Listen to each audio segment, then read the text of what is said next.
गोस्वामी अष्टक तो नहीं किया ना, किया है, कर लिया। और नित्यानंद प्रभु दोनों नहीं बोले। हाँ जी, षड गोस्वामी अष्टकम किया है नित्यानंद प्रभु। श्री नित्यानंद अष्टकम। शरत चंद्र भ्रांतिं स्फुरदमलाका तीं गजगाति हरिप्रेमोन्मत्तं धृता परमासा त्वं स्मितमुखा सदा पूर्णनेत्रं करकलितवेदं कलिवेदम् भजे नित्यानन्दं भजन करूपं तं निरवादि प्रसन्नमगारं स्वजनगणा सर्वस्वमतुलां तदीयैकप्राणा तदिमवसुधा जानवपति सदा प्रेमोन्मादं परं विजितं मन्दमनसा भजे नित्यानन्दं भजन करूपं तं निरवादि सचिसुनु प्रेष्ठं निखिल जगति तं सुखमायम् कालो जीवो करणकराणो नाम करुणम् हरे रक्षनात्वा भवजलधि गर्भोन्नतिहारम् भजे नित्यानन्दं भजन करूपं तं निरवादि हरिभक्तिर्नाम हरिकलुषीणां छिन्नो भविता तथा प्रायश्चित्तं रचय यदाना भासत इमे भजन्ति त्वमेकं सा भगवता मन्त्रयतीयो भजे नित्यानन्दं भजन करूपं तं निरवादि समृद्धाता गुरु हरि हरि स्वानमनीषा अतो वा संसारं दुरितरणंगा यो मय्यागे इदं मापुस्फोटैरगतिरटायं या प्रतिक्रिया भजे नित्यानन्दं भजन करूपं तं निरवादि संसार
Hare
का समागम है। एक तो दही चीड़ा महोत्सव और दूसरा हमारे मैसेज में लिखा था ना, नहीं मेरे को पता नहीं, मैसेज किसने भेजा था कल? वासु बाबू ने? आपने तो एक भूल कर दी। पंजिका के हिसाब से, पंजिका में लिखा हुआ है, हमारी हिंदी वाली जो पंजिका है उसमें लिखा हुआ। एक दूसरा तिथि भी है, एक महाराज जी हैं जो विपिन प्रभु की पत्नी हैं, यशोधरी दीदी, यशोधरी दीदी के दीक्षा गुरु। यशोधरी दीदी ने हरि नाम लिया था हमारे गुरुदेव से। नित्य लीला प्रविष्ट ओम विष्णुपाद अष्टोत्तर शत श्री श्रीमद भक्ति वेदांत नारायण गोस्वामी महाराज जी से हरि नाम उनसे लिया था, किंतु बाद में फिर दीक्षा मंत्र इत्यादि जो हैं जिनसे लिए थे वो महाराज जी रहते थे वर्धमान में, नवद्वीप मायापुर से 2-3 घंटे के अंतर पर स्थान है वर्धमान। वहाँ पर वो महाराज जी रहते थे जिनका नाम है श्री श्रीमद भक्ति जीवन आचार्य महाराज, श्री श्रीमद भक्ति जीवन आचार्य महाराज। वो ऐसे आगे उनके जो गुरु जी हैं वो हैं नित्य लीला प्रविष्ट ओम विष्णुपाद अष्टोत्तर शत श्री श्रीमद भक्ति कमल मधुसूदन गोस्वामी महाराज, जो हमारे गुरुदेव को भी सबसे पहले मिले थे गौड़िया मठ में। गौड़िया मठ का परिचय हमारे गुरुदेव को उन्हीं से मिला था, शिला मधुसूदन गोस्वामी महाराज जी से। तो वही जो शिला मधुसूदन गोस्वामी महाराज, उनके ही फिर आगे आचार्य के रूप में उनके मठ में ये महाराज जी थे, शिला भक्ति जीवन आचार्य महाराज जी। आज उनका शुभ आविर्भाव दिवस है, तो इसीलिए यशोदा दीदी अभी तो यहाँ पर नहीं है। यशोधरी दीदी हो गई हुई हैं इंग्लैंड में, क्योंकि उनका माता पिता वहीं रहते, घर वहीं पर है, वो अपने माता पिता के पास गई है। किंतु पहले से जाने से पहले ही बोल करके गई, मेरे गुरु महाराज जी की तिथि आएगी, आप लोग उसका पालन अगर करोगे, क्योंकि 1-2 वर्ष हमने किया जब वो यहाँ पर होती, तो इस बार नहीं थी, पहले से ठाकुर जी की ड्रेस बनवा करके दे दी। आज ठाकुर जी जो ड्रेस पहनेंगे वो यशोधरी दीदी ने ठाकुर जी के लिए सेवा किया अपने गुरु जी की आविर्भाव तिथि के उपलक्ष्य में। तो इसीलिए मैंने विपिन प्रभु को कल ही बोल दिया था कि आप पहले शिला आचार्य गोस्वामी महाराज जी के विषय में कुछ कथा बोल देना, बाद में फिर हम लोग दूसरी जो दही चीड़ा महोत्सव वाली कथा वो आगे सुन। हरे कृष्ण। जय श्री श्रीमन महाप्रभु श्री श्री राधा माधव जो की जय। ड्रेस अच्छी लग रही है? यशोधरी दीदी को बोल दूंगा, सारे लोग कह रहे खराब लग रही है, बहुत अच्छी वाली नहीं बनाई। ठीक है। हरे कृष्ण। गुरुवे गौरचंद्राय श्री राधिकाय तदालय कृष्णाय कृष्ण भक्ताय तद्भक्ताय नमो नमः। मैं सबसे पहले अपने गुरुपाद पद्म नित्य लीला प्रविष्ट ओम विष्णुपाद अष्टोत्तर शत श्री श्रीमद श्री भक्ति वेदांत श्री नारायण गोस्वामी श्री गुरु महाराज जी के अभय चरणारविंद में अपना अनंत कोटि साष्टांग प्रणाम ज्ञापन करता हूँ। वो तो बोल के गए थे कि उत्सव भी करूंगी।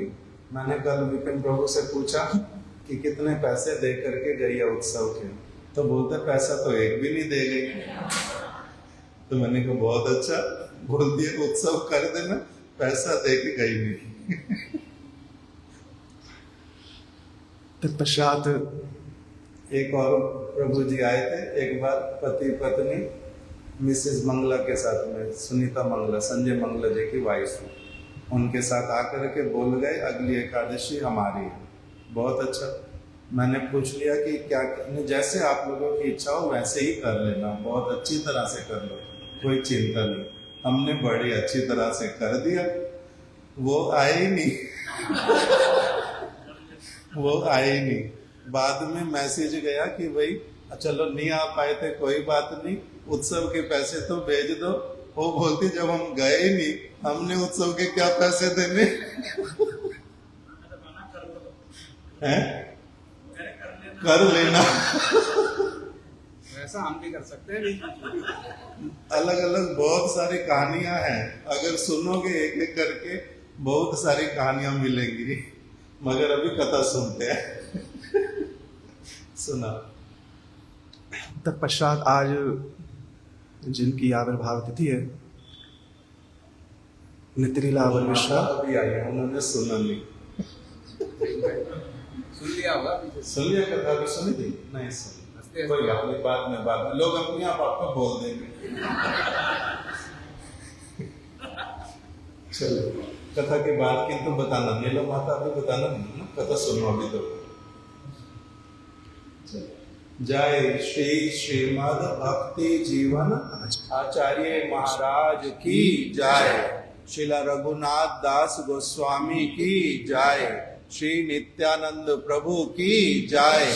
हरे कृष्णा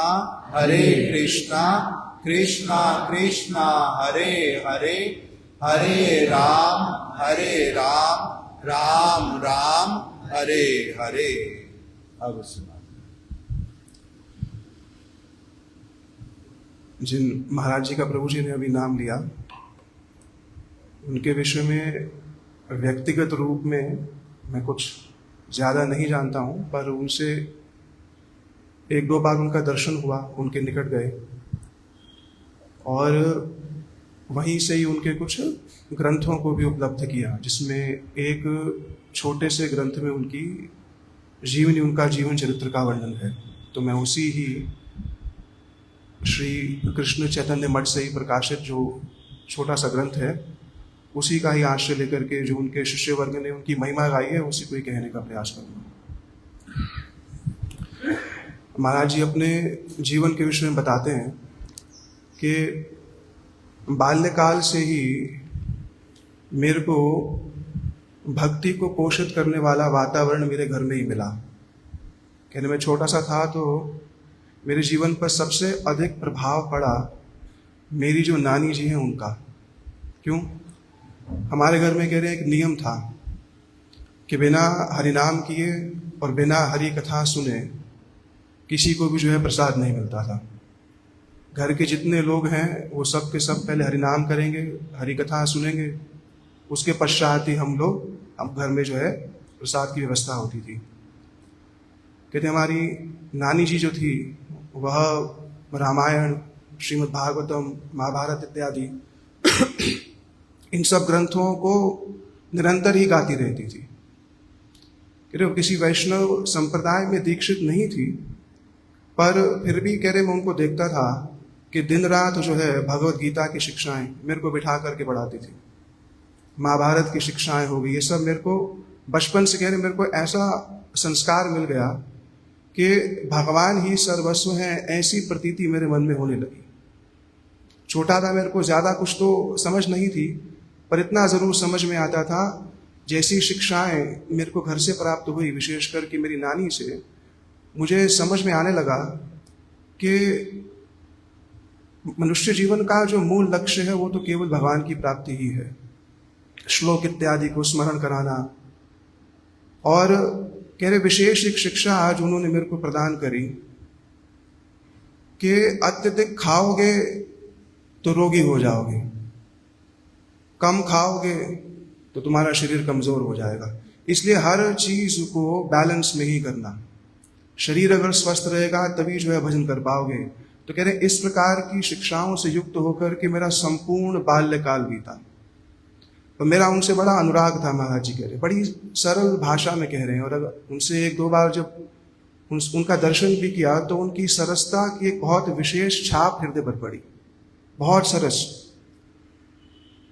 तो कहा कि मेरी जो नानी थी उनसे अनुराग बहुत था। क्यों? क्योंकि मेरा उनसे भक्तिमय संबंध था। मैं एक शिष्य की भांति उनके निकट बैठ करके कथा सुनता और वो मेरे को कथा सुनाती थी। देववशतः वो भगवत लीला में या भगवान के धाम में उन्होंने प्रवेश किया कि उनके जाने के बाद संसार से मेरा वैराग्य और बढ़ गया कि मैं विचार करता था कि मनुष्य जीवन का लक्ष्य क्या है, पर मैं अपने मन की बात किसी को कह नहीं पाता था।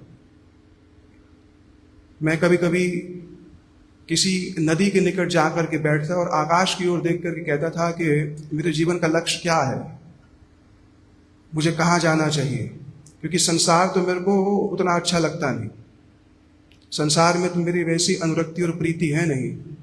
पर बार बार ये प्रश्न मेरे मन में आता रहा, और जब भी ये प्रश्न मेरे मन में आता था मैं घर से बाहर चल जाता था, जा कर के किसी वृक्ष के नीचे किसी नदी के निकट बैठ जाता था और आकाश की ओर देखते हुए ये प्रश्न पूछता था कि वास्तविक रूप में मैं कौन हूँ, मैं कहाँ से आया हूँ, इस संसार का प्रयोजन क्या है, ये शरीर किस कारण से मिला है।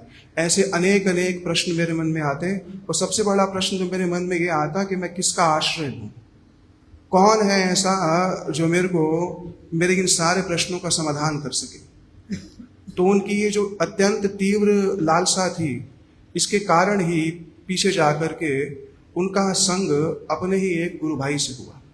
हृदय में तीव्र लालसा हो, जैसे हम भागवत जी में सुनते हैं, प्रचेतागण चले हैं भगवान की प्राप्ति के लिए, मंत्र का ज्ञान नहीं है, दिशा का ज्ञान नहीं है, पर केवल लक्ष्य सुदृढ़ है कि भगवान को प्राप्त करना है।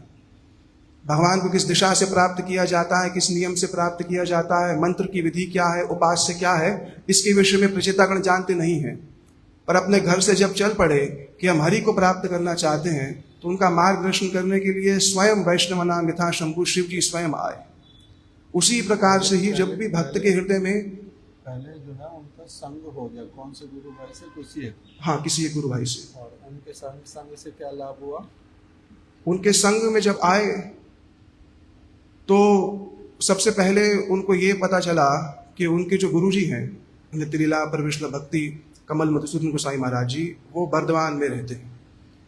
मतलब किसी एक वैष्णव का संग हो गया, हाँ जी, जिन्होंने उनको फिर शिला मधुसूदन गोसाई महाराज जी के विषय में बता दिया। हाँ जी बताया, और साथ ही साथ कुछ गौड़ीय पत्रिकाएं भी वो उस समय पढ़ने लग गए। कहते थे मैं गौड़ीय मठ के विषय में ज़्यादा नहीं जानता था, पर उन पत्रिकाओं को पढ़ करके मेरी गौड़ीय मठ के प्रति एक आकर्षण हुआ। जो जो प्रश्न मेरे मन में आते थे, जब मैं वो पत्रिका पढ़ता था, उन प्रश्नों का समाधान मेरे को मिलता था। मेरे को लगता था यही वो स्थान है जहाँ पर मेरे जो हृदय की अभिलाषा है, ये जो इच्छा है, वो पूर्ण हो सकती है। मन में वैराग्य तो उत्पन्न हो रहा था, पर घर की व्यवस्था कुछ ऐसी थी कि घर नहीं छोड़ सकते थे। ये आचार्य जन इस प्रकार की लीला करते हैं जगत में शिक्षा देने के लिए। कहते हैं कि मेरा मन था कि मैं जाऊं सब कुछ छोड़ करके, पर कभी कभी अपनी माता की ओर देखता तो सोचता कि मैं माता को अकेले छोड़कर कैसे जाऊं। बहुत बार मैंने जाने का प्रयास किया भी सही, पर मैं जा नहीं पाया सब कुछ घर छोड़ करके। जीवन चलता रहा। थोड़े समय मैंने फिर कारपेंटरी का काम शुरू किया, लकड़ी की से जो है बढ़ाई का काम शुरू किया। तो मेरे जीवन का कहते हैं एक नियम था कि जितना मूल्य है मैं केवल उतना ही जो है अपने ग्राहक को बताता था। और मेरा काम इतना अच्छा था कि सब लोग कहते थे आप तो बहुत अच्छे बढ़ाई हो, बहुत अच्छे कारपेंटर हो, आप तो ज़्यादा मूल्य भी ले सकते हो, ज़्यादा भी चार्ज कर सकते हो, किसी को क्या पता, एक दिन के काम को 4 दिन करके दे दो, लोग तो पैसा देने वाले बैठे ही हैं। तो कह रहे जब मेरे को ये बात कही जाती थी, मेरे मन में आता था कि जिसके जीवन में संतोष नहीं है वो कभी सुखी नहीं रह सकता। मेरे को जो भगवान की कृपा से मिल रहा था मैं उसी में ही संतुष्ट रहता था। अत्यधिक लोभ की लालसा मेरे हृदय में कभी नहीं थी। क्यों? बोले मेरे जीवन का गठन ही कुछ इस प्रकार से हुआ था कि लोभ, लालच, झूठ बोलना, किसी के साथ हिंसा करना, ये सब बात मेरे मन में कभी आती ही नहीं थी। यहाँ तक कि उन्होंने कहा कि मैं तो ये सोचता था कि लोग आपस में एक दूसरे से द्वेष करते क्यों हैं। उनका वाक्य है कि जब मैं संसार में देखता था ना कुछ लोग लड़ रहे हैं आपस में, मैं विचार करता था कि ये भी भगवान का जीव है, ये भी अंश है और ये भी अंश है। कुछ अर्थ की लालसा से लोग आपस में लड़ रहे हैं। वो कहते थे कि मेरा चित्त ऐसा था, मैं सोचता था कि लोग इतने स्वार्थ परायण कैसे हो सकते हैं। साधु का चित्त ऐसे ही होता है। जब भगवान का भक्त जगत का दर्शन करता है तो उसको लगता है कि लोग बिना बात के क्यों आपस में स्वार्थ में लड़ रहे हैं। जगत के लोगों को दिखती नहीं है बात। कह रहे मैं देखता था कि सब लोग इतने स्वार्थ परवश होकर के केवल मुझे स्व को प्रधानता देते हुए किस प्रकार से वो जीवन जीते हैं देख करके मुझे बड़ा दुख होता था। संपर्क में तो मैं अपने गुरु भाई के आ ही गया था। धीरे धीरे करके मेरा वैराग्य और पुष्ट हुआ और एक दिन मैंने निर्णय ले लिया कि मैं घर से अब जाऊंगा। मैंने घर में कह दिया था कि मैं बाहर जा रहा हूं और थोड़ी देर में आ जाऊंगा। कि मेरी माता ने मेरे वचनों के भीतर कुछ और भाव समझ लिया कि मैं पुनः वापस घर नहीं आऊंगा। क्या बोल के गए? कि मैं बस आ रहा हूं, अभी वापस आ जाऊंगा। कि जब भी घर में झगड़ा होता था, कुछ ऐसा होता था तो मैं बाहर चल जाता था। और वो कहते थे कि मेरा जीवन का एक सिद्धांत रहा कि जहां जहां पर कॉन्फ्लिक्ट रहा, जहां जहां पर कुछ आपस में मन मुटाव रहा, मैं उस स्थान से हमेशा दूर हो गया। और ये उन्होंने व्यक्तिगत रूप में भी हमको शिक्षा दी थी कि अगर तुम्हें दिखे कि किसी स्थान पर मन मुटाव बहुत ज्यादा है और तुम्हारी भक्ति की विशेष हानि हो रही है, उस स्थान को प्रणाम करके दूर हो जाओ। यूँ जब उनसे हम मिले थे तो उन्होंने पहली शिक्षा यही दी थी कि जहां पर मन मुटाव हो, जहां तुम्हारी भक्ति की हानि हो रही हो, पक्ष स्वपक्ष का विचार किए बिना न्यूट्रल होकर के पीछे हो जाओ, क्योंकि ये जीवन कहते थे बहुत अमूल्य है, इनको इन चीजों में मत बिता देना। भक्ति मार्ग में आने पर इन चीजों में फंस मत जाना, क्योंकि ये सब चीजें आएंगी सामने। तो बोले निर्णय कैसे लोगे? बोले उसी स्थान का आश्रय लेना जिस स्थान पर तुम्हारी भक्ति पुष्ट हो, उस वैष्णव का आश्रय लेना जो तुम्हारे हृदय में भगवान के प्रति प्रेम की उत्पत्ति करने में सहायक हो, वहां जाना। मैंने घर का त्याग किया। छोटे बच्चे को बोलो, माधव को, कि तेरे लिए जो सबसे अच्छा हो वही वाला करियो। और माधव क्या करेगा? रुचि माता धीरू भाई को सबसे पहले छोड़ के भागेगा और मुकुंद के कमरे में आके रहना शुरू करेगा। क्यों? क्योंकि मुकुंद कुछ टोकाटाकी करेगा ही नहीं, जो वो करता है वो करने देगा। और धीरू भाई और रुचि माता जो है उसको टोकाटाकी करेंगे, तो वो कहेगा ये बेकार है। तो महाराज जी वाला जो उपदेश उसको और स्पष्ट कर दो कि भाई मेरे को लगा मेरे लिए स्थान कैसा है, माधव को क्या लगता है जहाँ घर में हूँ मेरे लिए ये वाला स्थान कैसा है, अनुकूल नहीं है। कुछ बड़ी परेशानी है यहाँ पर। क्या महाराज जी ने क्या बोला था? क्या हो जहाँ पर जहाँ तुम्हारी जहाँ कॉन्फ्लिक्ट हो, जहाँ तुम्हें लगे कि भक्ति की हानि हो रही है, भक्ति की हानि हो रही है। अभी तो बिल्कुल छोटा सा माधव है, उसको क्या निर्णय करना आता है उसकी भक्ति की हानि हो रही है या भक्ति का लाभ हो रहा है। भक्ति की हानि हो रही है, भक्ति का लाभ हो रहा है, इसको समझने के लिए भी बहुत बड़ा स्तर चाहिए पहले, नहीं तो ये समझ आएगा नहीं। उससे पहले जो निर्णय लिए जाते हैं, जैसे मैंने भी बहुत जगहों को छोड़ दिया, बहुत जगह पर रह भी गया। कई जगहों को छोड़ने का कारण क्या बना? मेरे को वो टोका टाकी बहुत करते हैं, बाकी सारा कुछ ठीक है, मैंने छोड़ दिया उनको। अब पता चलता है मेरा कहाँ कहाँ दोष हुआ है ना। तो इसीलिए जो ये वैष्णवों के वचन, इसको बड़े ध्यान से समझना पड़ता है, नहीं तो क्या हो जाता है। अभी मैंने क्या किया, अपने आप ही निर्णय कर लिया ये वाला स्थान क्या है मेरे लिए अनुकूल, ये वाला मेरे लिए प्रतिकूल। माधव के लिए अनुकूल और प्रतिकूल, इसका निर्णय कौन करेगा? छोटा दूसरा माधव बैठा, ये निर्णय कर लेगा अपने आप से मेरे लिए कौन सा अनुकूल और कौन सा प्रतिकूल। अगर वो बोलेगा, रवि भेज देगा जहां इच्छा उसकी, न थप्पड़ लगाएगा। थप्पड़ लगाना चाहिए, क्यों?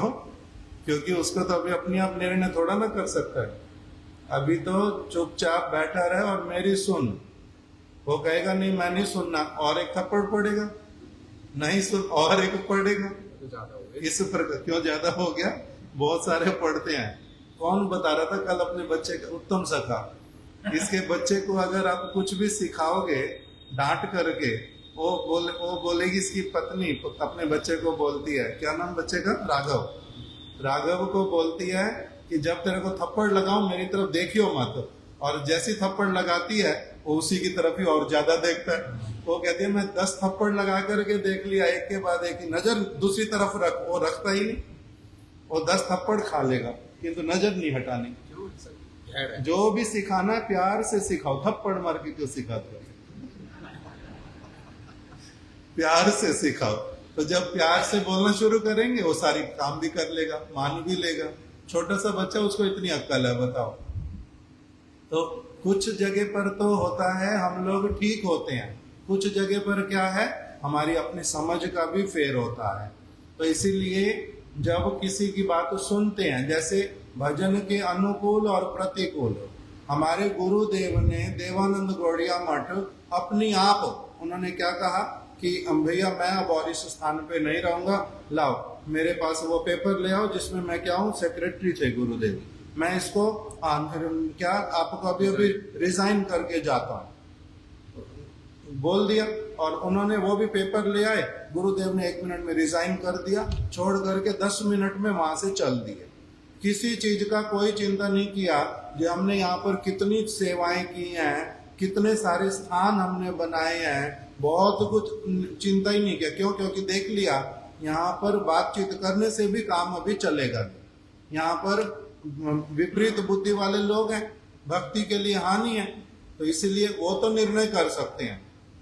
हमारे महाराज जी ने भी एक बड़ी अवस्था में आकर के उसी प्रकार से किया, किंतु कोई कोई व्यक्ति वो क्या कहता है, वहां पर ना एसी वाला कमरा है, वो वाला स्थान तो अच्छा, यहाँ पर नहीं है, मैं छोड़ के जाता हूँ। उसका अनुकूल और प्रतिकूल किसके ऊपर निर्भर करता है? उसका निर्भर करता है ये स्थान अनुकूल, क्यों? क्योंकि यहाँ पर क्या है, एसी। वो स्थान प्रतिकूल, क्योंकि वहां पर क्या है, एसी नहीं है। उसका कथा से, कीर्तन से, वैष्णवों से, संघ से कुछ लेना देना नहीं, उसका किसी और चीज से लेना देना है, इसलिए उसका निर्णय ठीक होएगा नहीं। हमारी श्यामा रानी दीदी वो इस्कॉन में राजाओं की तरह रहती थी एकदम से, किंतु जब उसको गुरुदेव का संग मिला, वो आकर के रूप सनातन गौड़िया मठ और मथुरा में हमारे साथ में रहने लगी। किस प्रकार की अवस्था थी, कमरे में पंखा भी नहीं, पंखा है और कुछ नहीं, किंतु पंखा होने से क्या होगा, लाइट मथुरा में 18 घंटे नहीं आती थी, गर्मियों में 6 घंटे आती थी बीच बीच में, 18 घंटे लाइट नहीं आती। और उसको कमरा भी मिला सबसे ऊपर, छत के ऊपर। उसके अंदर जाओ, अभी हमारा श्यामानंद प्रभु है यहाँ पर ऊपर, वो उसको बोलता है, उसका कमरा था, फिर भूल गया, जिसमें अभी ओवन में सब्जी गर्म करते हैं ना और चीजें करते हैं तो लोग, वो बोलता है वो कमरा जो था कैसे था, ओवन था वो, किंतु तब भी उसमें रह गई। क्यों? क्योंकि गुरुदेव के संग को उन्होंने केयर किया। गुरुदेव का संग दुर्लभ है, ऐसी वाली वस्तु मेरे को कहीं पर भी नहीं मिलेगी। बाकी सारी चीजें जो है वो कैसी वाली हैं, बाकी सारी चीजें, उसने वो भागवत का श्लोक एक बोल दिया किसी को कि भागवत में लिखा है बाकी सारी चीजें सारी योनियों में मिलती हैं, अभी मिले ना मिले उसका कोई चिंता नहीं, किंतु ऐसे वाला दुर्लभ संग नहीं मिलता। कब तक मिल रहा है? उन गुरुदेव की कृपा से मेरे को जब तक मिल रहा है मैंने अच्छे से उसका लाभ उठाना है, उस प्रकार की भावना लेकर के आ गए।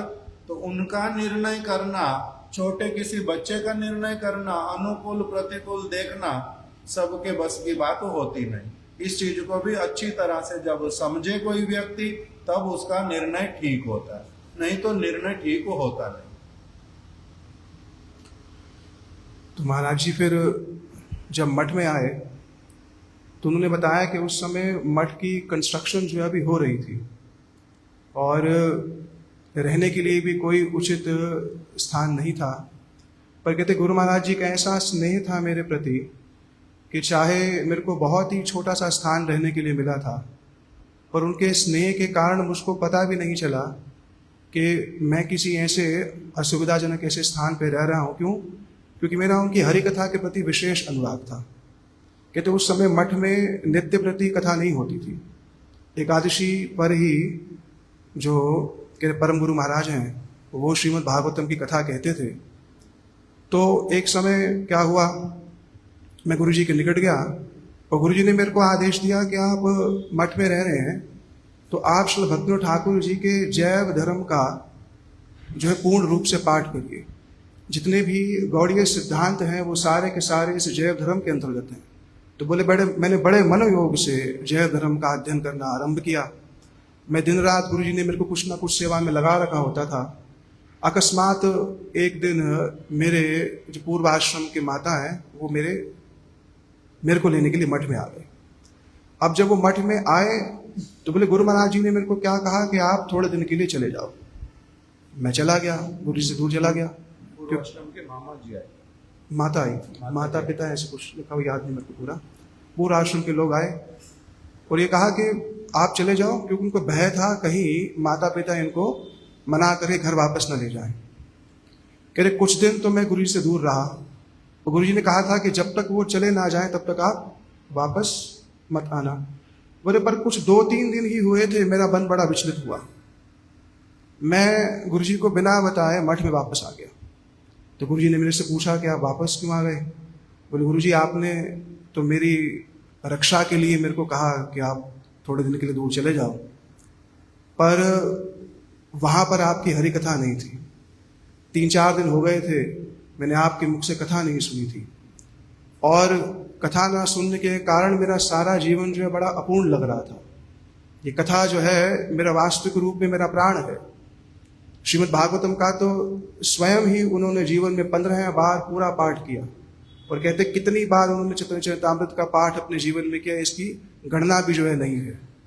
तो ऐसे बोले, ऐसे गुरु जी का मेरे को बार बार जो है स्नेह प्राप्त होता। फिर मायापुर में एक स्थान था। अभी अभी क्या बताया इन्होंने? नीलम माता बताना नहीं, कौन बता सकता है? अपने आप बताओ, कौन बता सकता है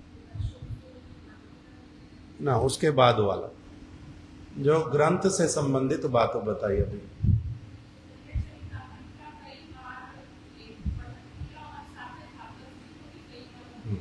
इन्होंने क्या बतलाया अभी कि श्री चैतन्य चरितामृत जो ग्रंथ है, चैतन्य महाप्रभु का जीवन चरित, अति बहुत विशेष ग्रंथ, उसको उन्होंने कितनी बार अपने जीवन में पाठ किया, कह रहे हैं उसको अब संख्या में भी नहीं बता सकते, क्योंकि वो भूल गए। 1 बार पढ़ लिया, 5 बार पढ़ लिया, 30 बार पढ़ लिया, उसके बाद में गिनती रखना छोड़ दिया कि उसको क्या स्मरण करते, कितनी बार पढ़ा है।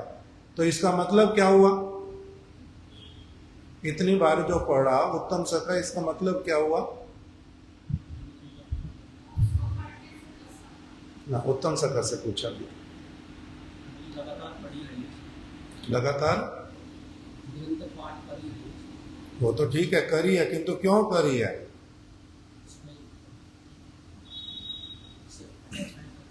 इसका मतलब है कि वो ग्रंथ बहुत विशेष है, उसमें से उनको बहुत कुछ सब समय मिलता है, उसके बिना रह नहीं पा रहे।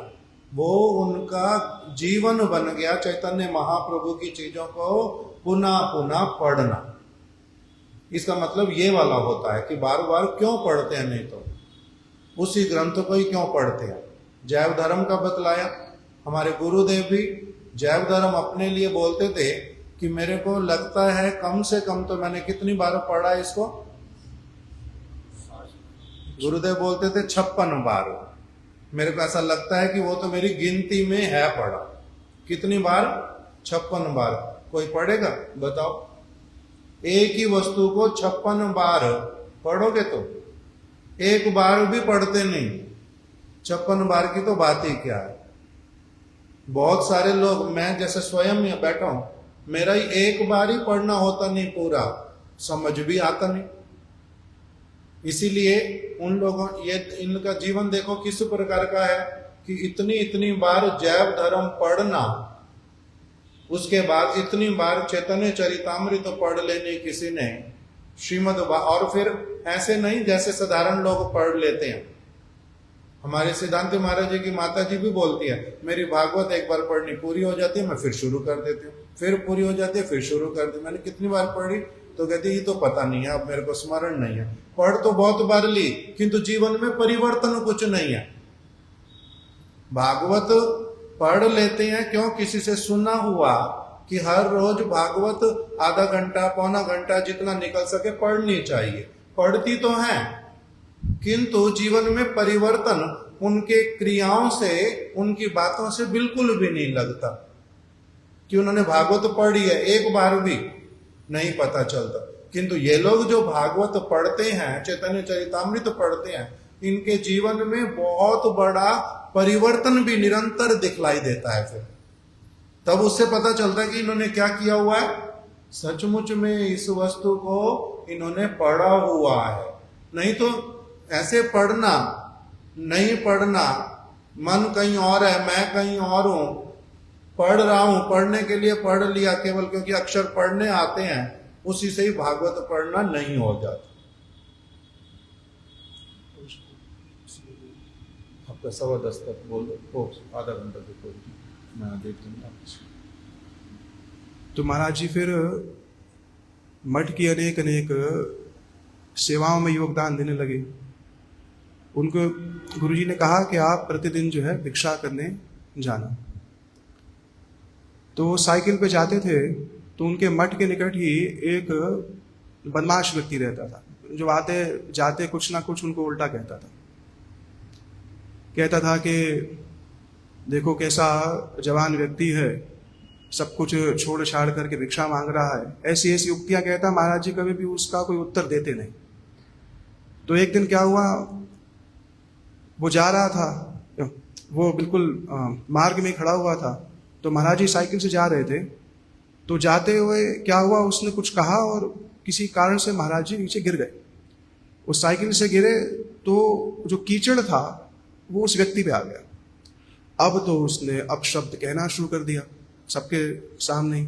महाराज जी बिल्कुल मौन रहे। अपशब्द मतलब गालियां देना मतलब शुरू कर दिया। अब महाराज जी बिल्कुल मौन रहे, कुछ बोले नहीं, और वो बोले जा रहा है, साधु की निंदा करे जा रहा है, ना जाने क्या क्या और बोल रहा है। तो महाराज जी ने अपना वस्त्र लिया और वस्त्र लेकर के उसके कपड़े पे जो कीचड़ के छींटे आए हुए थे उसको साफ करने लगे। अब वो व्यक्ति बोले, क्या करते हो, पीछे हो जाओ। बोले, नहीं, मेरे कारण तुम्हारा वस्त्र खराब हो गया। तो फिर वस्त्र साफ करने लगे। वो महाराज जी को धक्का देने लगा, बार बार। कहते मैंने 3-4 बार ऐसे किया उसके साथ ना, तो उस व्यक्ति का भी मन जो है मेरे प्रति पूर्ण रूप से परिवर्तित हो गया। इस बात को अपने उन्होंने एक लेख में भी कहा है कि अगर तुमसे कहीं कुछ त्रुटि हो जाए तो त्रुटि की क्षमा मांगने में अपने अहम को आगे मत रखना। अपने अहंकार के कारण मैं क्षमा नहीं मांगूंगा, ये बात कभी मत करना। बोला 2-3 बार क्षमा मांगने पर या 2-3 बार उस व्यक्ति से मधुर बात करने पर कह रहे बड़े से बड़ा कठोर व्यक्ति का चित्त भी जो है बदल जाता है। तो ऐसी उनकी सरल इतनी सारी शिक्षाएं पूरे उनके ग्रंथ में मैं पढ़ रहा था। अभी तो समय जो है हो चुका है, तो उनके श्री चरणों में मैं प्रणाम करते हुए उनसे ही याचना करता हूँ कि जब उनसे हम मिले थे तो उन्होंने यही कहा था कि हरिनाम का पूर्ण रूप से आश्रय लेना, वैष्णव सेवा में अपने आप को लगाना, कथा कीर्तन स्व प्रतिष्ठा के लिए जो है कभी मत कहना। और इतने बड़े आचार्य होकर के भी जिस प्रकार से उनकी एक बहुत सहज सी रहनी थी, बहुत सहज, लगता नहीं था कि वो आचार्य है। मायापुर में जब हम उनसे एक बार उनके दर्शन करने के लिए गए थे तो मठ के बिल्कुल पीछे किसी प्रकोष्ठ में एक कमरे में थे, और जो आपका तखत होता है उस तखत पर ही सामान्य रूप में ही लेटे हुए थे। माने आचार्य हैं, इतने सारे उनके शिष्य हैं, ऐसा उनको देख करके प्रतीति नहीं होती थी। अर्थ ये नहीं है कि जो अच्छे बिस्तर पर सोते हैं वो आचार्य नहीं होते हैं, पर अर्थ ये है कि क्योंकि कुछ लोग सोच सकते हैं कि नहीं वैराग्य, और उनके जीवन की सहजता और सरलता ने उन कुछ क्षणों में विशेष जो है वो आकर्षण और उनकी एक छाप हृदय पर छोड़ी। यही उनके श्री चरण कमलों में मैं उन्हीं की महिमा को समर्पित करता हूँ। विष्णु गुरुदेव की जय। नित्यलीला वरिष्ठ श्री श्रीमद् भक्ति जीवन आचार्य गोस्वामी महाराज की जय।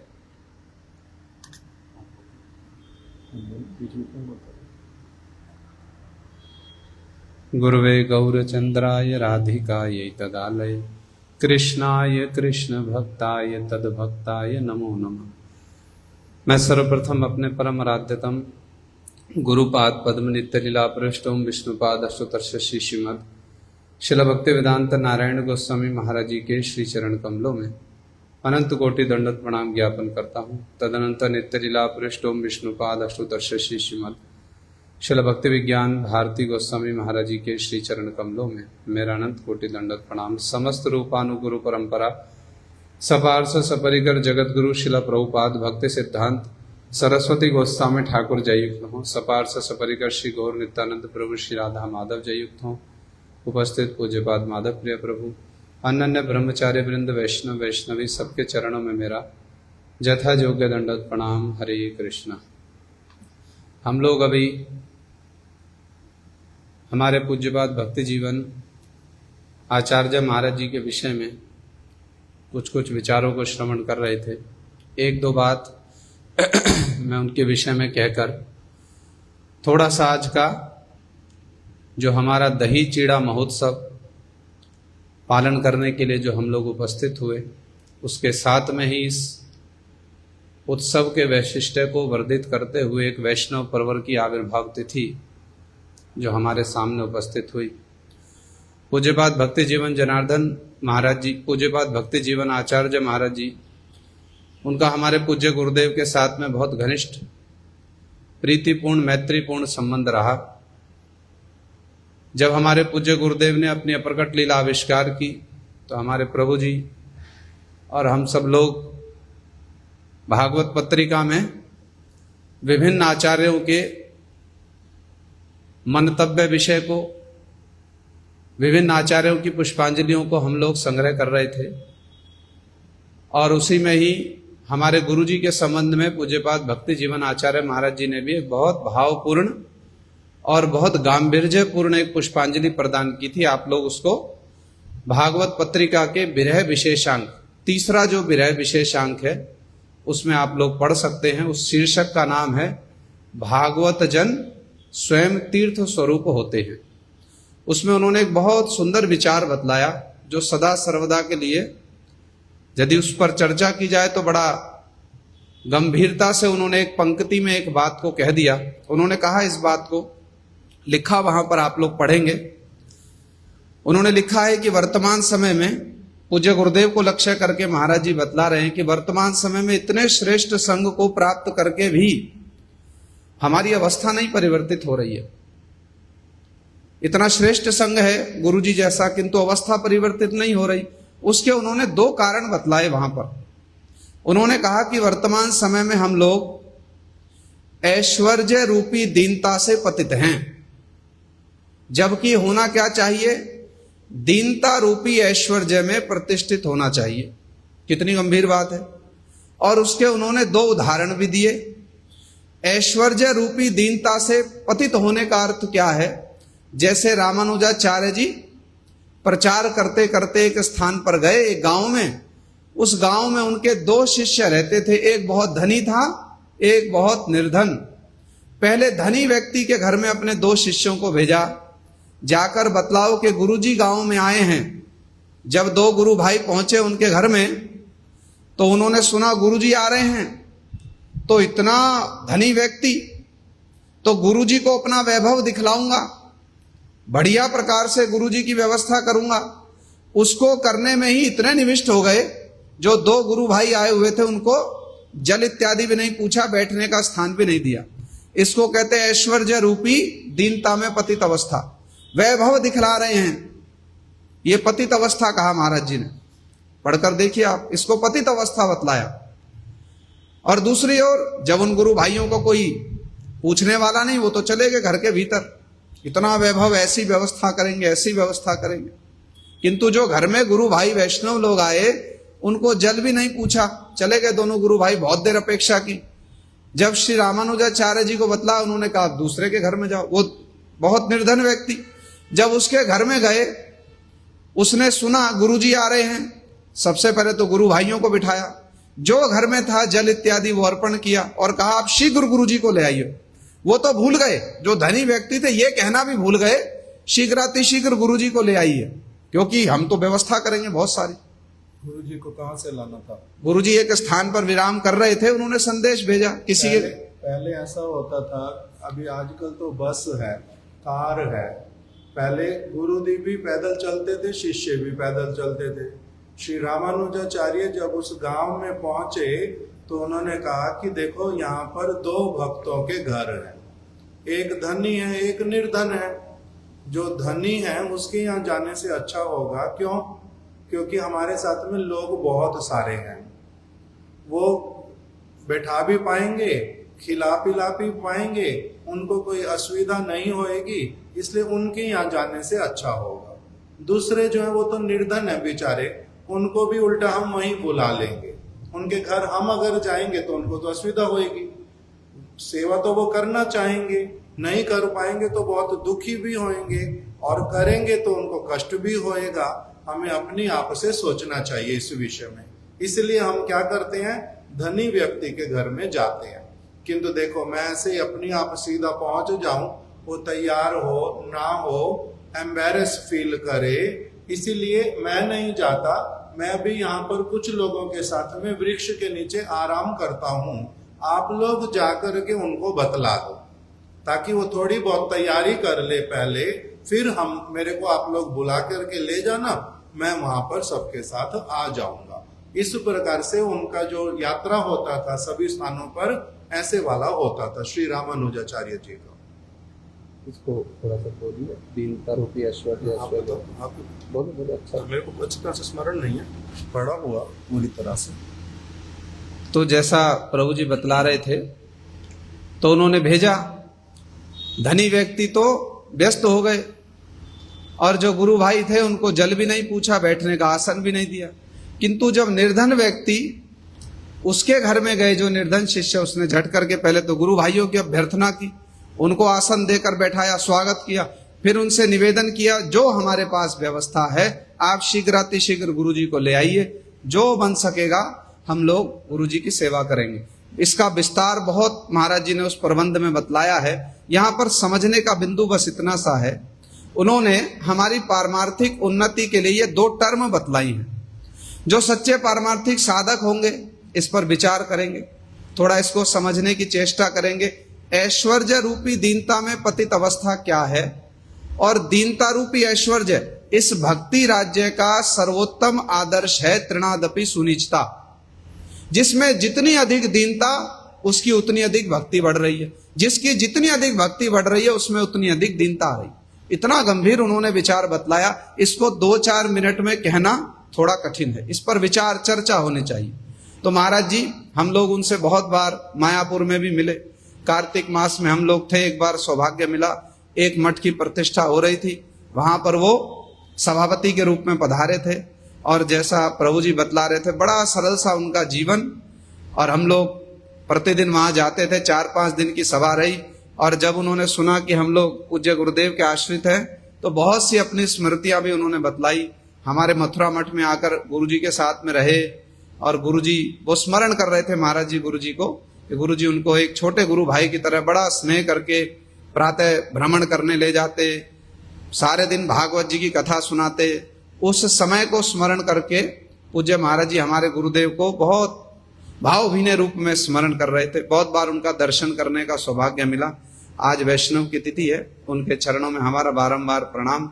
आज श्री दास गोस्वामी जी के द्वारा प्रदत्त सर्वविख्यात दही चीड़ा महोत्सव, इस दही चीड़ा महोत्सव का एक दूसरा नाम दंड महोत्सव भी है। आज प्रातःकाल की कथा में पूज्य गुरुदेव ने इसको बहुत विस्तार से बतलाया, इसकी शिक्षाएं भी बतलाई।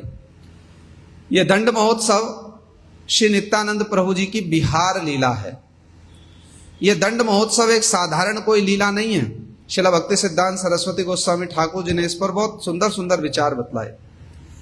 साधारण रूप में सुनने में लगता है श्री रघुनाथ दास गोस्वामी जी 2 बार महाप्रभु जी से शांतिपुर में मिले, दोनों बार महाप्रभु जी ने उपदेश दे दिया। एक बार तो चर्चा हुई नहीं, दूसरी बार चर्चा हुई जब महाप्रभु जी कनाई नाटशाला से वापस लौट रहे थे जगन्नाथपुरी, और शांतिपुर में फिर से रुके। पहली बार तो सन्यास लेकर गए तब रुके, दूसरी बार वृंदावन जा रहे थे। सनातन गोस्वामी जी ने कहा इतनी सारी भीड़ को लेकर जाना ठीक नहीं। महाप्रभु ने सोचा चलो अगली बार जाएंगे तो अकेले 1-2 लोगों को लेकर जाएंगे। तो कनाई नाटशाला से जब वापस लौट रहे थे जगन्नाथपुरी, फिर से शांतिपुर रुके। जब वहां श्री रघुनाथ दास गोस्वामी जी उनसे मिले और अपने हृदय की इच्छा व्यक्त की, मैं आपके चरणों में सानिध्य प्राप्त करना चाहता हूं। महाप्रभु जी ने उपदेश देते हुए कहा, घरे जाओ रघुनाथ ना हो बातुल, क्रमे क्रमे पाए लोग भव सिंधु कुल, मरकट वैराग्य ना करो लोक दिखाइया, यथा योग्य विषय भुंजो अनासक्त होइया, अंतरे निष्ठा करो बाह्य लोक व्यवहार, अचिराते कृष्ण तुम्हारे करीबन उद्धार। बंदरों के जैसे उछल कूद मत करो, बाहर में लोक व्यवहार करो, भीतर में निष्ठा रखो।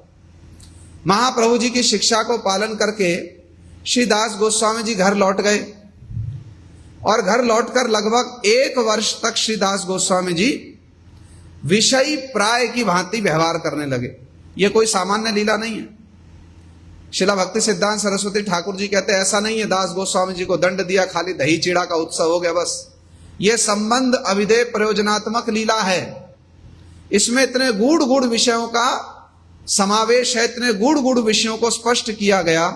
विषयी प्राय क्या होता है, वैष्णव प्राय क्या होता है। श्री दास गोस्वामी विषयी प्राय की भांति आचरण कर रहे हैं, उनके पिता और ताऊ जी वैष्णव प्राय की भांति आचरण कर रहे हैं। विषयी प्राय माने बाहर से ऐसा लगता है बड़े विषयी भोगी व्यक्ति हैं, किंतु भीतर से क्या है, परम वैष्णव।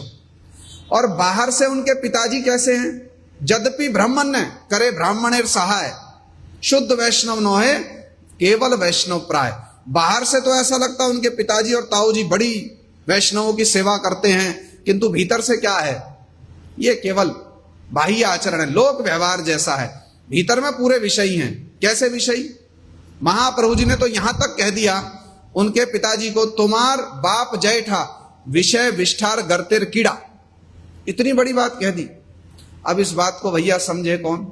साधारण व्यक्ति, जैसा कि अभी प्रभु जी बतला रहे थे, बाह्य आचरण को देखकर समझ पाएंगे साधारण व्यक्ति, अरे इतने बड़े राजा इतनी वैष्णवों की सभा करते हैं, इतना कुछ सेवा करते, ब्राह्मणों की सेवा, वैष्णवों की सेवा, इनको महाप्रभु जी कहते विषय का कीड़ा।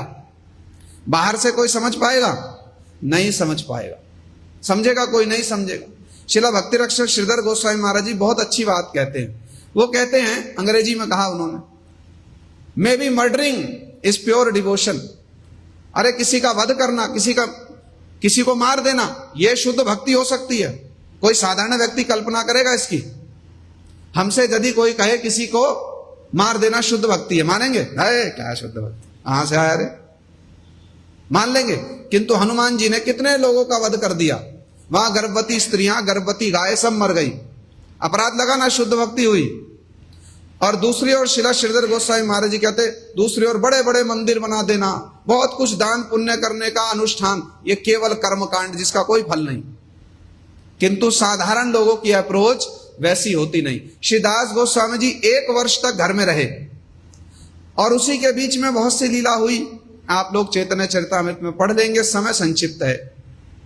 1 वर्ष के बाद जब उन्होंने सुना कि महाप्रभु जी मथुरा से लौटकर ब्रज का दर्शन करके जगन्नाथपुरी पहुंच गए, श्री दास गोस्वामी जी का मन बड़ा व्याकुल हो उठा। मैं महाप्रभु जी के चरणों में जाऊंगा। बार बार भागते हैं। पिताजी बड़े प्रभावशाली व्यक्ति। उस समय में उनकी मां 1 वर्ष की आय है 12 लाख मुद्रा।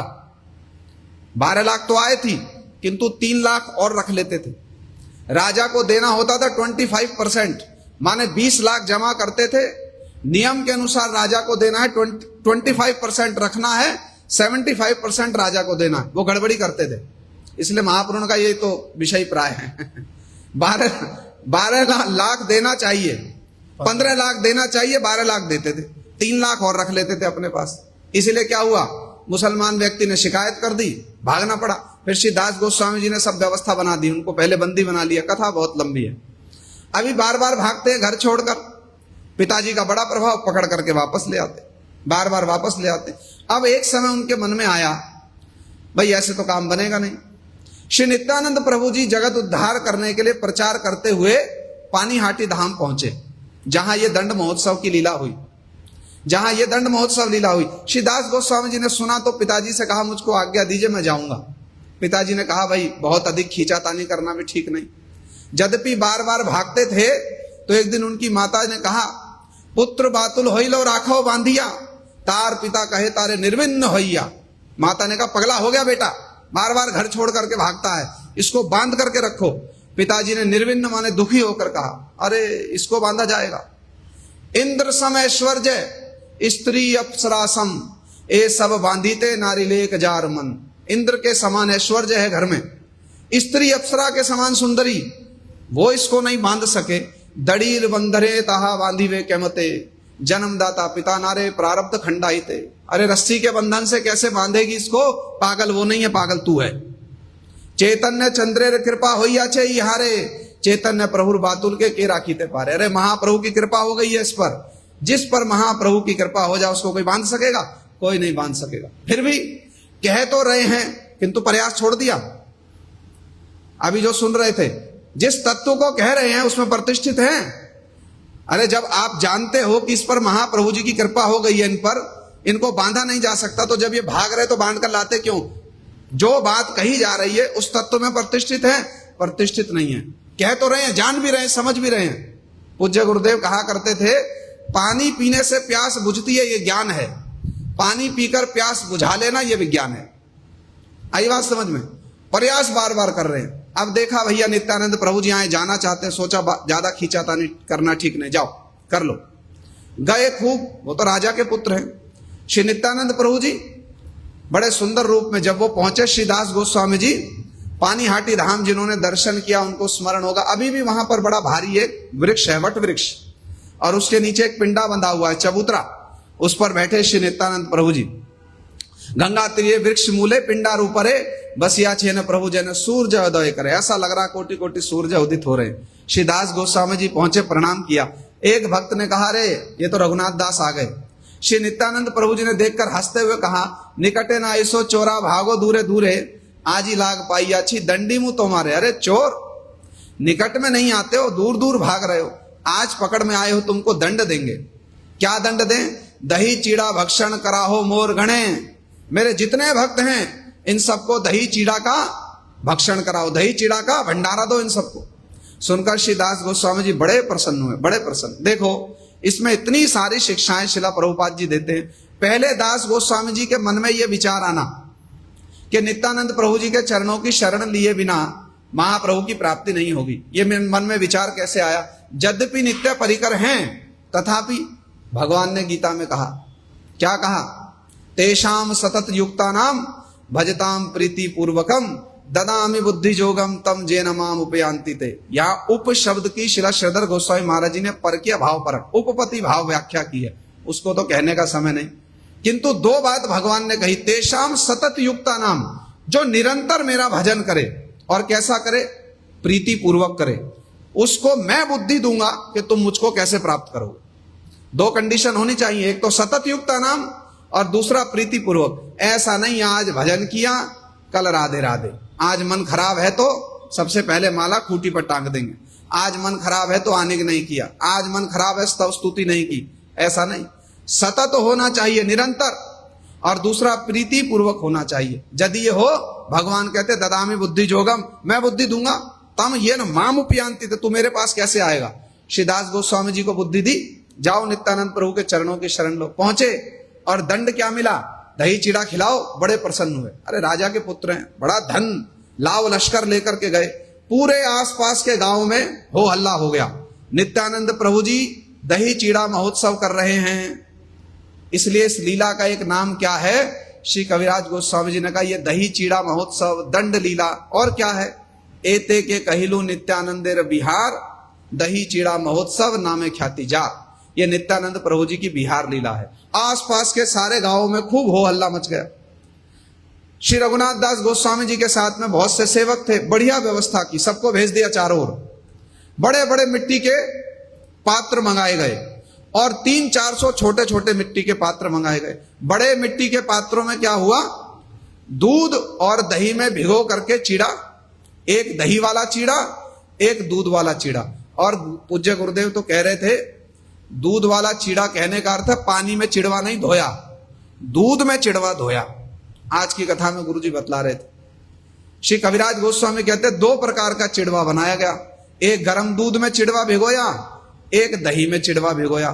उसमें संदेश, चांपा केला, बढ़िया बढ़िया सारी सामग्री, कर्पूर, बहुत कुछ डाल दिया और डाल करके नित्यानंद प्रभु जी के सामने बढ़िया नई धोती पहनकर नित्यानंद प्रभु जी चबूतरे पर बैठे। उनके सामने 7 छोटी छोटी मृत कुंडिका मिट्टी की हांडी रख दी। और जब हांडी रखी, सारे गांव के आसपास के लोग सब एकत्रित हो गए, सब ब्राह्मण कुल के लोग भी आए। नित्यानंद प्रभु जी ने बड़ी मान्यता देकर उनको साथ में बिठाया। 3 स्थानों पर लीला हो रही है, चबूतरे के ऊपर, चबूतरे के नीचे, गंगा जी के तट पर। और गंगा जी के तट के साथ साथ जिनको जगह नहीं मिली गंगा जी के जल में उतर गए, सबके हाथ में 2-2 मिट्टी के कटोरे दे दिए, और एक में दही का चीड़ा, एक में दूध का चीड़ा। नित्यानंद प्रभु जी के सामने 7 कटोरे रखे, उन्होंने ध्यान में महाप्रभु जी को बुलाया। जब बुलाया तो महाप्रभु जी प्रकट हो गए, और नित्यानंद प्रभु जी महाप्रभु जी को लेकर भ्रमण कर रहे हैं, जहां जहां प्रसाद की व्यवस्था हो रही है। 20 लोग प्रसाद परिवेशन कर रहे हैं। विचार करके देखो कितना सुंदर उत्सव होगा। और जो बड़ी बड़ी मृत कुंडिकाएं जिनमें खूब बड़े परिमाण में भरा गया, नित्यानंद प्रभु उठाकर उसमें महाप्रभु के मुख में दे रहे हैं, महाप्रभु उठाकर नित्यानंद प्रभु जी के मुख में दे रहे हैं। बहुत सुंदर उत्सव हुआ। इसी बीच में श्री राघव पंडित जी पधारे, उनका तो घर पानीहाटी धाम में ही है, उनका भजन कुटीर, कभी दर्शन करना जाकर। उन्होंने हंसते हुए कहा नित्यानंद प्रभु जी से, आप यहाँ पर महोत्सव कर रहे हो, मैंने घर में आपके लिए प्रसाद की व्यवस्था कर रखी है। नित्यानंद प्रभु ने कहा देखो भैया, हम तो गोप हैं, हम तो गोप जाति के हैं, हमको तो ये पुलीन भोजन बड़ा प्रिय है। ब्रज की लीला स्मरण हो गई, जमुना के तट पर सखाओं के साथ में पुलीन भोजन करते थे, हमको तो ये बड़ा प्रिय, अभी यही भोजन करेंगे, तुम्हारा भोजन रहने दो, संध्या के समय कर लेंगे। अब इतने में उनको भी पकड़ करके बिठा दिया, अरे बैठो यहाँ। 2 हंडिया उनके सामने भी रखवा दी, राघव पंडित जी के सामने। अब नित्यानंद प्रभु महाप्रभु जो विहार कर रहे हैं ना, महाप्रभु जी का दर्शन सबको नहीं हो रहा। किसको हो रहा है? केवल कुछ सौभाग्यवान जनों को ही उनका दर्शन हो रहा है। जब हम इस विहार लीला को पढ़ते हैं तो हमारे मन में एक बात आई, छोटी सी बात बतला दूं। नित्यानंद प्रभु जी विहार कर रहे हैं, ऐसे ही मन की बात है, आप विचार करके देख लेना। नित्यानंद प्रभु जी विहार कर रहे हैं, कितने लोग हैं उनके साथ में? अच्छा, उसमें बहुत सारे गृहस्थ लोग भी हैं, जो नित्यानंद प्रभु जी के परिकर गृहस्थ लोग। अब उनके घर में पत्नी है, बच्चे हैं, सब हैं, उनको उनके पालन पोषण की चिंता है? बच्चे को सुबह स्कूल छोड़ना है, दोपहर को स्कूल से लाना है। नित्यानंद प्रभु जी के साथ विहार कर रहे, प्रचार में निकले हुए। तो हमारे मन में भागवत जी का एक श्लोक आया। भागवत जी में कहा गया, अकामा सर्व कामुवा मोक्ष काम उदार धी तीव्रेण भक्ति योजेन यजेत पुरुषे परम। भैया कोई अकाम हो, अकाम का साधारण अर्थ हुआ जिसमें कोई कामना ना हो, किंतु श्री जीव गोस्वामी जी ने क्रम संदर्भ में इसका बहुत अच्छा अर्थ किया। वो कहते अकारेण कृष्ण उच्चते। अकाम कहने का अर्थ है जिसकी कामना एकमात्र कृष्ण में है। तो जिसकी एकमात्र कामना कृष्ण में हो या जिसमें कोई कामना ना हो, और सर्व कामोवा जिसमें सारी कामना हो, यहां तक कि मोक्ष प्राप्त करना हो। तो श्री सुखदेव गोस्वामी कहते भैया जिसमें कामना नहीं है, जिसमें सारी कामना है, सबको करना भगवान का ही भजन चाहिए।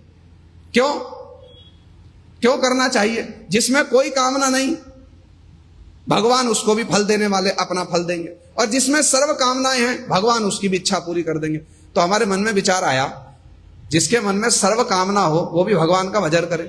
क्या कामना हो? अरे कोई काम धंधा ना करना पड़े, आराम से भगवान का भजन करें, हम तो लेट कर। कहते हैं ना बहुत सारे लोग, अरे प्रभु जी अरे दुखी हो। ऐसे लोगों के लिए भी व्यवस्था क्या है? भगवान का ही भजन करो, फिर ऐसा ही सुयोग आ जाएगा। नित्यानंद प्रभु जी के साथ विहार करना, घर परिवार की चिंता ही नहीं है। अच्छी बात नहीं है? मन में नहीं आता कि अरे ऐसा ही विहार हो रहा हो, कहाँ चिंताएं घर की, वैष्णवों के साथ कभी यहाँ घूम रहे, कभी वहां घूम रहे। बहुत लोग आकर कहते हैं अरे हमारा कब ऐसा दिन आएगा प्रभु जी, आपकी तरह यहाँ घूमेंगे वहां घूमेंगे। क्या, हम तो जीवन हमारा बर्बाद हो गया। तो हमने उनको भागवत जी का श्लोक सुना। देखो कह रहे अकामा सर्व कामोवा, यदि ये कामना है तो भी भगवान का भजन करो। तीव्रेण भक्ति योगे ना, तीव्र भक्ति करो, अगले जन्म में ऐसा सुयोग मिले। आ रही बात समझ में? ये तो थोड़ी हास परिहास की बात है, ये स्वलिखित टीका है। अब प्रसंग पर आ जाओ, अभी क्या हुआ? हाँ, किंतु विचार की बात है, विचार करके देख लो। बहुत कामना है तो भी भगवान का भजन करो, ऐसा सुयोग मिलेगा। कोई काम नहीं करना, चिंता नहीं, कोई बैठे हैं, किंतु भैया ये भी साधारण नहीं है, इसके लिए भी बहुत कुछ करना पड़ेगा, बड़े पापड़ बेलने पड़ेंगे। ऐसा थोड़ी है कि बस 3 बार का प्रसाद मिल गया और कर लिया, इसको हजम करना भी बड़ा कठिन है। तीव्रेण भक्ति योग है ना, इसकी व्याख्या में देखो जीव गोस्वामी जी ने क्या विचार बतलाया क्रम संदर्भ में। पढ़ो तो बुद्धि खुल जाएगी, तब पता चलता है ये आसान जीवन नहीं है, इसके लिए बहुत पापड़ बेलने पड़ते हैं। श्री जीव गोस्वामी जी ने बतलाया, थोड़ा पढ़कर देखो। प्रभुपाद जी ने एक एडवर्टाइजमेंट दिया था गौड़िया में, सुनो। प्रभुपाद जी ने एक अपनी गौड़िया, उनके उस समय मैगजीन निकलती थी, उसमें एडवर्टाइजमेंट दी थी। क्योंकि अलग अलग लोग बोलते हैं इन्होंने क्या कर दिया? श्रील स्वामी ये- ना, श्रील प्रभुपाद जी के समय। अच्छा। हाँ, उसमें जो है कि ये लोग क्या करते हैं, लोगों को काम नहीं करना, कुछ नहीं करना, आश्रम में आ जाओ, भजन करो और सारी व्यवस्था हम कर देंगे आपकी। तो ये तो इस तरह से करते हैं। इससे द्वारा लोग क्या बनेंगे? कामचोर। बहुत सारे लोग काम करना नहीं चाहते, वो यहाँ पर आकर के इकट्ठे होते जाएंगे। तब शिला प्रभुपाद जी ने ये वाली एडवर्टाइजमेंट निकाल करके दी कि देखो, जो भी आना चाहता है हम सबको रखेंगे, कुछ कुछ नियम हमारे जो है केवल वो मान लेने पड़ेंगे, बाकी कोई असुविधा नहीं है। लोग आते ही नहीं, क्योंकि क्या सुन लिया, कुछ कुछ क्या है, नियम है। इसका मतलब रख तो लेंगे, व्यवस्था भी सारी करेंगे, किंतु कुछ चीजें ऐसी भी हैं जो इनके अनुसार माननी पड़ेंगी। दूसरा एक और भी था, एक प्रभु स्वाधिकारानंद प्रभु कृष्णदास बाबा जी महाराज, बाद में उनका नाम हुआ, वो सब समय हरि नाम करते हैं। तो लोग कंप्लेन करते हैं ये सेवा कुछ करना नहीं चाहता, ये सिर्फ हरि नाम करता है। तो प्रभुपाद जी ने कहा जो जो हरि नाम करना चाहता है मैं सबको सुयोग दूंगा, किंतु हरि नाम करना बैठ करके इनकी तरह ही, स्वाधिकारानंद की तरह हरि नाम करने में बहुत अच्छा है, किंतु हरि नाम का बहाना बना करके फिर हरि नाम भी करोगे नहीं, गप्पे मारोगे, और दूसरी तरफ से फिर सेवा भी नहीं करोगे बिल्कुल भी, वो गड़बड़ वाला।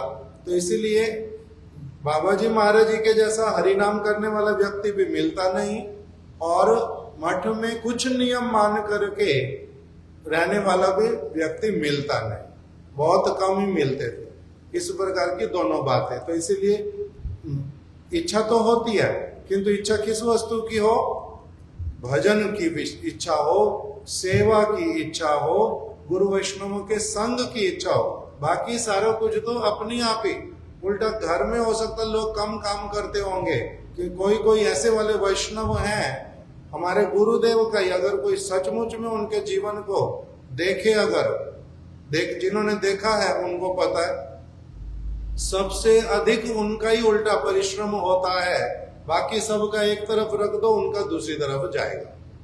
तो इसलिए ये सारी बातें, एक आंतरिक परिश्रम हृदय वाला, वास्तविक वाला, फिर बाहर वाला भी अगर उनका केवल कोई देखे तब पता चलता है कि साधु जीवन सचमुच में कैसे वाला होता है। उल्टा बाहर वाला जीवन बड़ा आसान है, उसका बिल्कुल दूसरा पक्ष भी है बड़ा।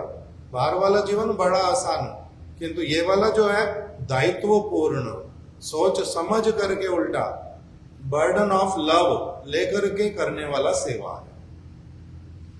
श्रील स्वामी महाराज जी ने भी एक समय रात में जीबीसी के सारे लोगों को बुलाया 1 बजे और कहा ये विज्ञापन, ये एडवर्टाइजमेंट कल न्यूज़पेपर में दे देना, और अंग्रेजी में उसमें लिखवा दिया जो भी इस्कॉन को ज्वाइन करना चाहता है हमारे साथ में आकर के रहे, हम उसकी सारी व्यवस्था कर देंगे, सारी रिस्पॉन्सिबिलिटी ले लेंगे। उसमें अंग्रेजी में लिखवाया था, मुझको पूरा याद नहीं, किंतु लास्ट में था live with us like with us. तो सारे लोग जीबीसी वाले चिंतित हो गए, अरे इतने लोगों को ओपन इनविटेशन कहां रखेंगे। उन्होंने कहा ठीक से पढ़ा, पहले पढ़ो पूरा, live with us like with us, हमारे साथ रहो, हमारे जैसे होकर। सुबह 3:30 बजे उठना है, कुछ भक्त 2:30 बजे भी उठ जाते हैं, पूरी दिनचर्या है। ऐसा कोई करना चाहे तो श्रील स्वामी महाराज जी कहते हैं उसका पूरी रिस्पॉन्सिबिलिटी मैं ले लूंगा। तो श्री जीव गोस्वामी जी ने भी क्रम संदर्भ अपनी भागवत की टीका में इस पर बहुत सुंदर बातें कही, बहुत सुंदर विचार कहे। श्री दास गोस्वामी जी ने पूरा दही चीड़ा महोत्सव दे दिया, उत्सव हो गया। संध्या के समय राघव पंडित जी के घर में खूब विराट संकीर्तन हुआ, नित्यानंद प्रभु जी ने नृत्य किया, महाप्रभु जी भी पधारे, प्रसाद हुआ, सब कुछ हो गया। अगले दिन प्रातः काल फिर से नित्यानंद प्रभु जी उसी वृक्ष के नीचे बैठे। श्री रघुनाथ दास गोस्वामी जी राघव पंडित जी को साथ लेकर उनके अनुगत्य में गए और उन्होंने अपने मन की इच्छा राघव पंडित जी के माध्यम से नित्यानंद प्रभु जी के चरणों में व्यक्त की। शिला प्रभुपाद जी कहते ये है तद विधि प्रणिपातेन परिप्रश्नेन सेवया उपदेक्ष्यन्ति ते ज्ञानम ज्ञानिनास तत्वदर्शिना। कैसे भगवान को अप्रोच किया जाता है। श्री श्रीधर गोस्वामी महाराज जी कहते हैं थ्रू हिज डिवोटीज, भगवान को सीधे अप्रोच नहीं किया जा सकता। श्री दास गोस्वामी जी ने इसका आदर्श दिखलाया। पहले तो राघव पंडित जी से निवेदन किया, मेरी ये प्रार्थना आप महाप्रभु जी के को प्राप्त करने की जो मेरी इच्छा नित्यानंद प्रभु जी के चरणों में आप व्यक्त कर दीजिए। श्री दास गोस्वामी जी की ओर से श्री राघव पंडित जी ने व्यक्त किया। दास गोस्वामी जी ने क्या प्रार्थना की, उसके बाद श्री श्रीधर गोस्वामी महाराज जी कहते हैं हम्बल सबमिशन, इतने बड़े राजा के बेटे, उसके बाद में इतनी कुछ उत्सव किया, इतनी कुछ सेवा कर दी, किंतु श्री दास गोस्वामी जी का जो ये अभी सुन रहे थे ना, दीनता रूपी जो वैभव है वही मूल है श्री महाप्रभु जी के चरणों की प्राप्ति कराने में। हाथ जोड़ करके इस प्रसंग को पढ़िए, नेत्रों से अश्रु आ जाते हैं। कितना हम्बल होकर श्री दास गोस्वामी जी प्रार्थना कर रहे हैं। अधम पामर मुई हीन जीवाधम, मोर इच्छा होए पाऊं चैतन्य चरण। मैं तो बड़ा अधम हूं, पामर हूं, कोई योग्यता नहीं है, किंतु इच्छा है मुझको महाप्रभु जी के चरणों की प्राप्ति हो जाए। जो तो बार पलाई आमी ग्रह आदि छाड़िया, पिता माता दुई मोरे राखाए बांधिया। जितनी बार भागता हूं महाप्रभु के चरण प्राप्त करने के लिए, बार बार पिताजी खींच कर ले आते। अब मुझको समझ में आया, बामन होइया जैनो चांद धरी वारे चाय। अरे जैसे छोटा कोई बौना उछलकर चांद को पकड़ना चाहता हो, ऐसी मेरी चेष्टा प्रभु, बातुल की पागलों जैसी चेष्टा। किंतु मुझको अब ये समझ आ गया, तोमार कृपा बिना के हो चैतन्य ना पाए, तुम ही कृपा कैले तारे अध में हो पाए। आपकी कृपा के बिना किसी को महाप्रभु की प्राप्ति नहीं होती, और आप कृपा कर दो तो जगाई मधाई जैसे लोगों को भी महाप्रभु की कृपा की प्राप्ति हो गई। इसलिए मोर माथे पद धरी करो प्रसाद, निर्विघ्ने चैतन्य पाऊं करो या आशीर्वाद। मेरे मस्तक पर अपने चरण रख दीजिए और मुझको निर्विघ्न रूप से महाप्रभु के चरणों की प्राप्ति हो जाए, ऐसी मुझ पर आप कृपा कर दीजिए। मोरे चैतन्य देहो गोसाई होइया सदैव। क्रंदन करते हुए श्री दास गोस्वामी प्रार्थना कर रहे हैं, मुझको महाप्रभु दे दीजिए गोसाई, मुझ पर दया कीजिए, हैया सदैव, मेरे प्रति दयावान हो जाइए। श्री नित्यानंद प्रभु जी हंसे थोड़ा सा और सारे भक्तों से क्या कहा, ओहो देखो ये जो रघुनाथ है ना, इसका ऐश्वर्य इंद्र के समान है, किंतु महाप्रभु की कृपा से, चैतन्य कृपा से, महाप्रभु की कृपा से इनको वो ऐश्वर्य जो है ना बिल्कुल अच्छा नहीं लगता। इस पर प्रभुपाद जी ने बहुत अच्छी टीका की है, प्रबंधों में अपने विचार व्यक्त किए। जब तक भगवत कृपा ना हो तब तक जीव की विषय वासना निवृत्ति कदापि नहीं हो सकती, कदापि नहीं हो सकती। श्री नरोत्तम दास ठाकुर जी ने कहा ना, कबे नित्यानंद मोरे करी दया, छड़ाई बे मोर विषय माया। कहा ना श्री नरोत्तम दास ठाकुर जी ने, ये प्रमाण है यदि भगवत कृपा ना हो विषय निवृत्ति जीव की नहीं हो सकती। श्री नित्यानंद प्रभु जी ने हंसते हंसते कहा, देखो इनका कैसा सौभाग्य। फिर सारे भक्तों से कहा, इनके ऊपर में कृपा करो जिससे इनको महाप्रभु के चरणों की प्राप्ति हो जाए।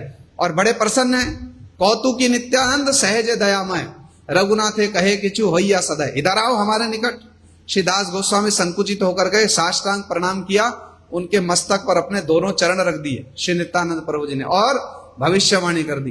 क्या भविष्यवाणी की, अब की बार जाओगे तो क्या होगा, निर्विघ्ने अचीरे पावे चैतन्य चरण, निश्चिंत होइया जहां अपन भवन। अरे निश्चिंत होकर जाओ, अचीरे माने बड़ी शीघ्र, और निर्विघ्न रूप से अब कोई बाधा नहीं आएगी, तुमको महाप्रभु की चरणों की प्राप्ति होगी। और पहले से ही भविष्यवाणी कर दी, स्वरूपे हाथे तो मां करीबे समर्पणे, अंतरंग भृत्य बोली राखी वे चरणे। अब जब जाओगे, 2 बार 2 अटेम्प्ट किए थे, दोनों फेल हो गए, डायरेक्ट पहुंच गए, फेल हो गए। अब नित्यानंद प्रभु जी से सर्टिफाइड होकर के आ गए, यही संबंध ज्ञान है। इस पर शिला प्रभुपाद जी ने बहुत अच्छे अच्छे विचार किए दिए हैं, समय सुयोग होगा तो हम लोग श्रवण करेंगे। जयताम सुरतो पंगोर मम मंद मतेर गति, मत सर्वस्व पादाम भोजो श्री राधा मदन मोहन। ये संबंध ज्ञान गुरु देते हैं। नित्यानंद प्रभु जी ने संबंध करा दिया, श्री दास गोस्वामी जी ने अभिधेय का पालन किया, गुरु की भी सेवा की, सारे वैष्णवों की सेवा की। इसमें शिला प्रभुपाद जी बहुत अच्छी बात कहते हैं, श्री दास गोस्वामी जी की जो सेवा है ना, वो प्रतिष्ठाशा शून्य सेवा है। वो क्या है, प्रतिष्ठाशा शून्य सेवा। शिला प्रभुपाद जी का विचार देखिए, हृदय गदगद हो जाता है। वो कहते हैं कोई सेवा की और पहले से ही कामना कर ली कि मुझको प्रतिष्ठा मिले, तो ये तो उस सेवा का बहुत छोटा सा फल हम लोगों ने इच्छा कर ली। और यदि हम सेवा करें सेव्य की प्रसन्नता के लिए, भाई जब हमने पहले से ही डिसाइड कर लिया कि किसी क्रिया का हमको ये फल मिले और एक व्यक्ति जिसने क्या किया, कोई सेवा की, भगवान के ऊपर छोड़ दिया। कर्मण्येवाधिकारस्ते माम फलेषु कदाचन, मैं अपनी सेवा कर रहा हूं, जो फल भगवान देंगे दे देंगे। तो जब हम भगवान के ऊपर छोड़ देंगे तो भगवान तो इतने महान है ना, वो छोटे से छोटा फल भी देंगे तो वो भी तो महान ही होगा। और जब हम स्वयं डिसाइड कर लेंगे इस सेवा के विनिमय में, बदले में हमको प्रतिष्ठा मिल जाए, ये मिल जाए, वो मिल जाए, तो क्या होगा, फिर हम साधारण फल से वंचित हो जाएंगे। माने साधारण फल मिलेगा और उससे वंचित हो जाएंगे। शिला प्रभुपाद जी कितनी सुंदर सुंदर बातें कहते हैं। श्री दास गोस्वामी जी की सेवा प्रतिष्ठाशा शून्य है। कैसे? पूरा उत्सव हो गया, नित्यानंद प्रभु जी की कृपा हो गई। अब श्री दास गोस्वामी राघव पंडित जी से कहते हैं कि मैं नित्यानंद प्रभु जी की कुछ सेवा करना चाहता हूं। उन्होंने कहा करो। 100 सोने की मुद्रा और 7 तोला सोना दिया नित्यानंद प्रभु जी के भंडारी को, और देते हुए श्री दास गोस्वामी क्या कहते हैं, अभी मत बतलाना, जब नित्यानंद प्रभु जी अपने स्थान पर चले जाएं तब बतलाना, अभी मत बतलाना। उसके बाद श्री राघव पंडित जी से पूछा, यहां जितने नित्यानंद प्रभु जी के भक्त हैं मैं सबकी सेवा करना चाहता हूं, जिसको जो माने जो जितने सीनियर जूनियर उस हिसाब से जिसको जो देना आप बतला दो। श्री राघव पंडित जी ने पूरी चिट्ठी लिखवा दी। राघव पंडित जी को फिर से 100 सोने की मुद्रा दी और 2 तोला सोना दिया वैष्णव सेवा के लिए। चाहते तो स्वयं भी दे सकते थे, मैं अपने हाथ से दूंगा, देने वाला कौन है, तनिक वैष्णव भी देख लें, होता है कि नहीं। किंतु श्री दास गोस्वामी जी की सेवा कैसी है, शिला प्रभुपाद जी कहते प्रतिष्ठाशाहीन, सब कुछ कर दिया। नित्यानंद प्रभु जी को, राघव पंडित जी को प्रणाम किया, उसके बाद श्री दास गोस्वामी जी अपने घर लौट गए। और हम सब जानते हैं कैसे श्री दास गोस्वामी जी को महाप्रभु जी के चरणों की प्राप्ति हुई। ये दही चीड़ा महोत्सव, दंड महोत्सव साधकों के लिए कोई साधारण दंड लीना नहीं है। भगवत प्राप्ति किस प्रकार से हो, श्री रघुनाथ दास गोस्वामी जी के चरित्र के माध्यम से महाप्रभु और नित्यानंद प्रभु ने हम साधक जीवों को शिक्षा दी है। ये संबंध अभिधेय प्रयोजनात्मक लीला है। केवल ऐसा नहीं कि चीड़ा खिला दिया और दूध का चीड़ा, दही का चीड़ा खा लिया, महोत्सव हो गया, कुछ दान पुण्य हो गया, ना ना ना। शिला प्रभुपाद जी कहते हैं तो संबंध अभिधेय और प्रयोजनात्मक लीला है। ऐसी दंड लीला सदा सर्वदा विजय युक्त हो। जय श्री दंड महोत्सव लीला की, श्री रघुनाथ दास गोस्वामी प्रभु की, श्री नित्यानंद प्रभु की, सपरिकर श्रीमन महाप्रभु की, श्री भक्ति जीवन आचार्य महाराज जी की, गौर प्रेमानंदे। हरि हरि बोल। वांछा कल्पतरुभ्यश्च कृपा सिन्धुभ्यैव च पतितानां पावनेभ्यो वैष्णवेभ्यो नमो नमः। गौर प्रेमानंदे। हरि हरि बोल। वासु प्रभु जी, प्रसाद मेरे को सारा यहाँ ला करके दे दो, यहीं पर बांट दो।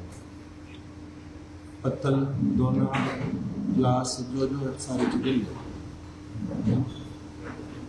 धीरू प्रभु, आप ही वो लेकर के आ जाओ। मुकुंद दत्त, हरे हरे कृष्णा, हरे कृष्णा। आप काम करो। धीरू प्रभु,